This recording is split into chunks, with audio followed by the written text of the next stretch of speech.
जय माता दी दोस्तों, आपके अपने चैनल धर्म साधना में आपका बहुत बहुत स्वागत है। माँ भगवती दुर्गा की कृपा आप और आपके पूरे परिवार पर सदा सर्वदा बनी रहे। दोस्तों, भगवान श्री कृष्ण का जन्म हुआ था भाद्रपद मास के कृष्ण पक्ष की अष्टमी तिथि को, और तब से हर वर्ष भगवान श्री कृष्ण के जन्मोत्सव के रूप में जन्माष्टमी का ये पावन पर्व भाद्रपद मास के कृष्ण पक्ष की अष्टमी तिथि को मनाया जाता है।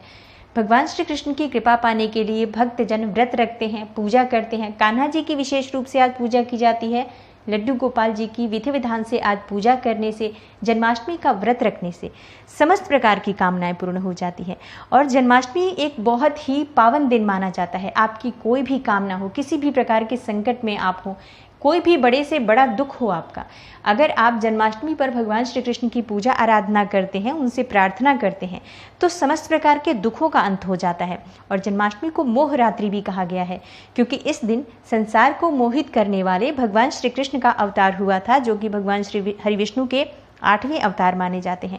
तो आज का दिन बहुत शुभ है, और इस बार तो अत्यंत ही दुर्लभ संयोग लगे हुए हैं। अगर आप कुछ भी उपाय करना चाहते हैं, किसी भी समस्या से आप परेशान हैं, आपकी कोई भी कामना हो, धन की कामना हो, संतान की कामना हो, मनचाहा जीवन साथी चाहिए, या फिर विवाह आपका विलंबित हो रहा है, शीघ्र विवाह की कामना है, बहुत ही सारी परेशानी है, बहुत ही सारे संकट हैं, घर में बरकत नहीं है, धन की समस्या से ग्रस्त हैं आप, कर्ज में घिरे हुए हों, या और भी कोई परेशानी है, मानसिक रूप से आप बहुत अधिक परेशान हैं, आज का दिन व्यर्थ ना गवाएं। विशेष रूप से भगवान श्री कृष्ण की, कान्हा जी की विधि विधान से पूजा आराधना करें तो समस्त कामनाएं पूर्ण हो जाती हैं, समस्त संकटों से मुक्ति मिल जाती है। दोस्तों, आज की वीडियो में मैं आपसे शेयर करने वाली हूँ ऐसे ही कुछ बहुत चमत्कारी और बहुत ही शुभ और श्रेष्ठ उपाय, जिन्हें अगर आप आज के दिन करते हैं तो अपनी कामना के अनुरूप आप इनमें से कोई भी एक उपाय करें, शीघ्र ही आपकी कामना पूर्ण होती है। आज का दिन बहुत श्रेष्ठ है, इसलिए आज का किया गया कोई भी उपाय निष्फल नहीं जाता है, शीघ्र ही फलीभूत होता है। तो वीडियो को पूरा ज़रूर देखिए, और जो भी आपकी कामना हो उसके अनुरूप आप इसमें से कोई भी एक उपाय कर सकते हैं। आपकी कामना अवश्य भगवान श्री हरि विष्णु श्री कृष्ण पूर्ण करेंगे, ऐसा मन में धारणा अवश्य रखें, विश्वास अवश्य रखें। विश्वास का ही फल हमें प्राप्त होता है। हमारी श्रद्धा भक्ति जितनी प्रबल होती है, भगवान की कृपा हमें उतनी शीघ्र प्राप्त होती है। तो वीडियो को पूरा ज़रूर देखिए, और अगर आपको आज की वीडियो अच्छी लगे तो लाइक कीजिए, शेयर कीजिए फैमिली फ्रेंड्स के साथ। और चैनल पर पहली बार आए हैं, अगर अभी तक आपने मेरे चैनल को सब्सक्राइब नहीं किया है तो चैनल को सब्सक्राइब करके बेल बटन को प्रेस कर लीजिए। इससे ये होगा कि इस तरह की सभी वीडियोस की नोटिफिकेशन आपको सही समय पर प्राप्त हो जाएगी। दोस्तों, आज जन्माष्टमी का बहुत ही पावन पर्व है, तो भगवान श्री कृष्ण की विधि विधान से पूजा आराधना हमें करनी चाहिए। विशेषकर लड्डू गोपाल जी की, जो कान्हा जी का स्वरूप होता है, इनकी पूजा अत्यंत ही श्रेष्ठ और शुभ फल देने वाली होती है। कितनी भी खराब किस्मत क्यों न हो, कितना भी आपका भाग्य आपसे रूठा हुआ क्यों न हो, अगर आप आज के दिन कान्हा जी की सेवा करते हैं, लड्डू गोपाल जी की पूजा आराधना करते हैं, उनका श्रृंगार करते हैं, उनको स्नान कराते हैं, अभिषेक करते हैं, उनको भोग अर्पित करते हैं, तो आपकी जो किस्मत है बहुत ही शीघ्र चमक जाती है। समस्त प्रकार की जो परेशानियां हैं उससे आपको मुक्ति मिल जाती है। तो आज आप विधि विधान से कान्हा जी की पूजा कीजिए, उनका अभिषेक कीजिए, श्रृंगार कीजिए, उन्हें नए और सुंदर वस्त्र धारण करवाइए। इसी से आपकी कामना पूर्ण हो जाती है। लेकिन कुछ विशेष वस्तुएं हम अगर उन्हें अर्पित करते हैं तो शीघ्र ही वो प्रसन्न हो जाते हैं। जो वस्तुएं उन्हें बहुत प्रिय हैं, अगर वो हम उन्हें अर्पित करें तो बहुत शीघ्र हमें कृपा उनकी प्राप्त होती है। क्या करना चाहिए? अगर हमारे जीवन में धन का अभाव है, कर्ज में घिरे हुए हों, या फिर घर में बरकत नहीं है, पैसे आते हैं बचते नहीं हैं, क्या करें जिससे कि माँ लक्ष्मी हमारे घर में स्थायी रूप से वास करें? क्योंकि आज की रात्रि मोह रात्रि है। आज की रात्रि का किया गया कोई भी उपाय बहुत ही शीघ्र फलीभूत होता है, शीघ्र ही आपकी कामना पूर्ण होती है। तो आज के दिन आप भगवान श्री कृष्ण की जब विधि विधान से पूजा करते हैं, शाम के समय विशेष रूप से जो रात्रि की पूजा होती है, निशीतकालीन पूजा 12 बजे की, उस समय आपको श्री कृष्ण जी को, मतलब कान्हा जी को, जो भी स्वरूप आपने स्थापित किया है पूजा के लिए, उनके सामने आपको साबुत पान अर्पित करना है। मतलब पान का पत्ता खंडित नहीं होना चाहिए, ताज़ा पान का पत्ता भगवान को अर्पित करें, पूजा करें वहाँ पर। उसके बाद उस पत्ते पर आपको कुमकुम से श्रीम लिखना है। श्रीम जो माँ लक्ष्मी का बीज मंत्र होता है, इस मंत्र को लिखकर और भगवान के पास ही इस पत्ते को पड़ा रहने दें। पूजा प्रार्थना आप करते रहें, जिस प्रकार से भी आपको पूजा करनी है, भगवान की सेवा करनी है, करते रहें। और जब आपकी पूजा पूर्ण हो जाती है तो ये जो पान का पत्ता है, इसे उठाकर और आप अपने धन रखने के स्थान पर रखें। और हाँ, ये उपाय आपको आज ही करना है, मतलब रात्रि में ही जब आपकी पूजा पूर्ण हो जाती है, जब हम भगवान का जन्म करा लेते हैं, उसके बाद से हमारी पूजा पूर्ण होती है, प्रसाद वगैरह वितरण करते हैं, तो उसके बाद ही आप ये जो पान का पत्ता है इसे उठाकर आप एक लाल कपड़े में लपेटकर और अपने घर में धन रखने के स्थान पर, जहाँ पर भी आप अपना धन रखते हैं, जैसे कि कोई तिजोरी है, अलमारी है, जहाँ पर भी धन रखते हैं वहाँ पर इसे रख दीजिए।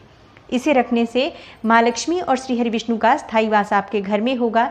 कभी भी धन का अभाव आपके घर में नहीं होता है। ऐसे इस तरीके से अगर आप इस पान के पत्ते को अपने घर में रखते हैं तो। अगला जो उपाय है ये आपके व्यापार में वृद्धि के लिए है। अगर आपके व्यापार में किसी भी तरह की समस्या आ रही है, व्यापार में धन लाभ के लिए आज के दिन भगवान श्री कृष्ण के मंदिर जाकर उनकी पूजा करना श्रेष्ठ माना जाता है। अगर आज के दिन भगवान श्री कृष्ण के मंदिर अगर आप जाते हैं, वहाँ जाकर आप कुछ पीले अनाज अर्पित कीजिए, जैसे कि चने की दाल आप अर्पित कर सकते हैं। केले ले जाकर मतलब पीले फलों का दान करें, पीले वस्त्रों का दान करें। भगवान श्री कृष्ण के मंदिर में आप ये सभी वस्तुएं अर्पित करें और बाद में इन सभी चीज़ों को आप किसी गरीब व्यक्ति को दान करें जो कि जिसे इसकी ज़रूरत हो। किसी ऐसे व्यक्ति को जिसे इन चीज़ों की ज़रूरत हो, उनको अगर आप दान करते हैं तो इससे आपके व्यापार में भी वृद्धि होती है, परिवार में सुख शांति भी बनी रहती है और आपके घर में हमेशा धन की वृद्धि होती है, धन का आगमन होता है। तो ये उपाय आज के दिन आपको ज़रूर करनी चाहिए। चीज़ों का दान करना बहुत ही श्रेष्ठ होता है, क्योंकि जब हम कुछ दान करते हैं तब हमें उससे अधिक, कई गुना अधिक प्राप्त होता है। जन्माष्टमी के दिन अगर आप चाहते हैं कि शीघ्र विवाह हो आपका, मतलब विवाह में आ रही बाधाएं आपकी दूर हो, मन चाहा जीवन साथी चाहते हैं आप, तो आज के दिन विशेष आपको क्या करना चाहिए। जन्माष्टमी के दिन अगर आप किसी राधा कृष्ण मंदिर में जाकर राधा रानी और श्री कृष्ण भगवान के दर्शन करते हैं तो इससे आपकी जो कामना है मन चाहा जीवन साथी की और शीघ्र विवाह की, वो पूर्ण होती है। तो भगवान की पूजा करें आप जाकर वहाँ पर, जैसे राधा कृष्ण की पूजा भी करें, पीले पुष्पों की माला श्री कृष्ण को अर्पित करें, लाल गुलाब के फूलों की माला आपको राधा रानी को अर्पित करना है और वहाँ पर आपको मोर पंख और बांसुरी अर्पित करना है। मोर पंख और बांसुरी अर्पित करने से आपके विवाह में आ रही बाधाएं दूर होती हैं। आगे चलकर वैवाहिक जीवन भी आपका सुखमय रहता है, पति पत्नी के रिश्ते भी मधुर होते हैं। तो अगर पति पत्नी के रिश्तों में भी खटास है तो भी आप इस उपाय को कर सकते हैं, इससे दाम्पत्य जीवन भी सुखमय होता है। तो ये उपाय आपको ज़रूर करना चाहिए अगर आपको मनचाहा जीवन साथी चाहिए, शीघ्र विवाह की कामना है या फिर दाम्पत्य जीवन को सुखमय बनाना चाहते हैं। अगला जो उपाय है, अगर आपको चाहिए मान सम्मान, समाज में प्रतिष्ठा चाहिए, सरकारी नौकरी चाहिए, पद चाहिए, तो आज आपको क्या करना चाहिए। आज विशेष रूप से भगवान श्री कृष्ण का प्रिय दिन है, तो आज आपको भगवान श्री कृष्ण को पीले चंदन अर्पित करनी चाहिए या फिर केसर से उनका तिलक करना चाहिए। जब हम केसर घोलते हैं भगवान श्री कृष्ण को तिलक लगाने के लिए और भगवान श्री हरि विष्णु को आप तिलक लगाएं, श्री कृष्ण को आप तिलक लगाएं या कान्हा जी जिसकी भी मूर्ति आपने स्थापित की है पूजा के लिए, जब आप उन्हें तिलक अर्पित करते हैं उसके बाद स्वयं भी अपने मस्तक पर उसी केसर या चंदन या पीले चंदन से जो आपने भगवान कृष्ण को लगाया है उसी केसर से आप स्वयं भी तिलक करें। ऐसा आप अगर प्रतिदिन करते हैं, मतलब आज से शुरू करें, हर रोज आप ऐसा ही करें कि पहले आप भगवान श्री कृष्ण को तिलक लगाएं फिर स्वयं तिलक लगाएं।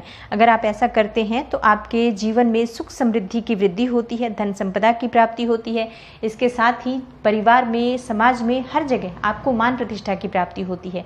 केसर का तिलक लगाते हैं अगर आप, तो बृहस्पति मजबूत होता है, शुक्र मजबूत होता है, सूर्य मजबूत होता है। इससे आपके सरकारी नौकरी की अगर कामना है तो वो भी अवश्य पूर्ण होती है। तो आज आप ये उपाय कर सकते हैं। अगर आपकी इस तरह की कोई समस्या है तो संतान प्राप्ति के लिए क्या करें। देखिए, जिन लोगों की भी संतान नहीं है या फिर जो गर्भवती महिला है, आज उन्हें विशेष रूप से भगवान श्री कृष्ण के बाल स्वरूप की पूजा करनी चाहिए, आराधना करनी चाहिए। किस प्रकार से करनी चाहिए। भगवान श्री कृष्ण जी की जो भी मूर्ति या फिर चित्र जो आपने स्थापित किया है, अगर आपके पास विग्रह है तब तो आप उन्हें स्नान कराएं, अभिषेक कराएं, पीले वस्त्र धारण कराएं या सुंदर वस्त्र धारण करा के उनका श्रृंगार करें, उनके सामने माखन मिश्री का भोग अर्पित करें। बहुत से लोग 56 प्रकार के भोग अर्पित करते हैं। तो जैसी आपकी सामर्थ्य, जैसी आपकी श्रद्धा, भगवान को भोग स्वरूप वस्तुएं अर्पित कीजिए, पूजा कीजिए और वहीं बैठकर भगवान श्री कृष्ण को प्रिय मंत्र, जो कि संतान गोपाल मंत्र के नाम से जाना जाता है, जो संतान प्राप्ति का श्रेष्ठ मंत्र माना जाता है, ओम देवकी सुत गोविंद वासुदेव जगतपते देहि में तनयम कृष्णम त्वामहम शरणम गतः। इस मंत्र का जाप आपको अधिक से अधिक संख्या में करना चाहिए और आज से शुरू करें। आप प्रतिदिन करते हैं अगर आप नियमित रूप से, तो शीघ्र ही आपकी संतान प्राप्ति में आ रही बाधाएं दूर होती हैं। और अगर गर्भवती महिलाएं इस मंत्र का जप करती हैं तो उनकी संतान गुणवान होती है, उत्तम संतान की प्राप्ति होती है, योग्य और दीर्घायु संतान की प्राप्ति होती है, स्वस्थ संतान की प्राप्ति होती है। तो सभी गुणों से संपन्न संतान की प्राप्ति अगर आप चाहते हैं तो इस मंत्र का जप कीजिए। और पति पत्नी दोनों मिलकर अगर आप मंत्र जप करते हैं तो आपकी संतान प्राप्ति में चाहे जो भी बाधा हो वो दूर होती है। लेकिन आज से शुरू करें और प्रतिदिन इसको करें, तो हमेशा अगर आप करते रहते हैं तो शीघ्र ही कुछ ही दिनों में चमत्कारी रूप से आपको इसका फल मिलता है। क्योंकि एक तो जन्माष्टमी का पावन पर्व जब आपने ये शुरू किया मंत्र जप करना, और इसके साथ ही ये मंत्र बहुत ही प्रभावशाली मंत्र है, तो इस मंत्र को जपने मात्र से ही संतान प्राप्ति की कामना अवश्य पूर्ण होती है। दोस्तों, आज की वीडियो में मैंने जन्माष्टमी के दिन किए जाने वाले बहुत ही अचूक उपायों के बारे में बताया है आपको। तो ये सभी उपाय बहुत श्रेष्ठ हैं और आज का दिन बहुत ही श्रेष्ठ है, बहुत ही दुर्लभ संयोग है इस बार। तो अगर आप पूरे श्रद्धा भाव से सच्चे मन से इन उपायों में से कोई सा भी एक उपाय करते हैं, जो भी आपकी कामना के अनुरूप है उपाय, उसे कीजिए, शीघ्र ही आपको लाभ अवश्य होगा। और अगर आपको आज की वीडियो अच्छी लगी हो तो लाइक ज़रूर कीजिए, शेयर कीजिए फैमिली फ्रेंड्स के साथ। चैनल पर पहली बार आए हैं, अगर अभी तक आपने मेरे चैनल को सब्सक्राइब नहीं किया है तो चैनल को सब्सक्राइब करके बेल बटन को प्रेस कर लीजिए। इससे ये होगा कि इस तरह की सभी वीडियोस की नोटिफिकेशन आपको सही समय पर प्राप्त हो जाएगी। मैं मिलती हूँ आपसे अगली वीडियो में, तब तक के लिए नमस्कार।